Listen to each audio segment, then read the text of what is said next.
தூத்துக்குடி மாவட்டம் கோவில்பட்டியில் காமராஜ் மெட்ரிக் மேல்நிலைப் பள்ளியில் படிக்கும் எல்கேஜி மாணவி தீப்ஷிகா கொரோனா வைரஸ் தொற்று பரவுதல், அதனை தடுக்கும் வழிகள் பற்றி விழிப்புணர்வாக பேசியும் பல வகையான ஓவியங்களையும் வரைந்து அசத்தி வருகிறார்.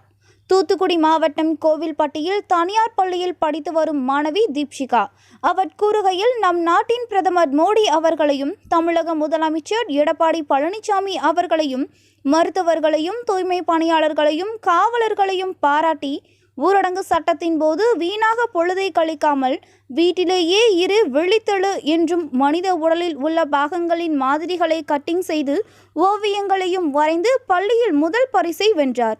ஆசிரியர்களும் இந்த ஓவியத்தை பார்த்த பொதுமக்களும் பாராட்டினை தெரிவித்துக் கொள்கின்றனர்.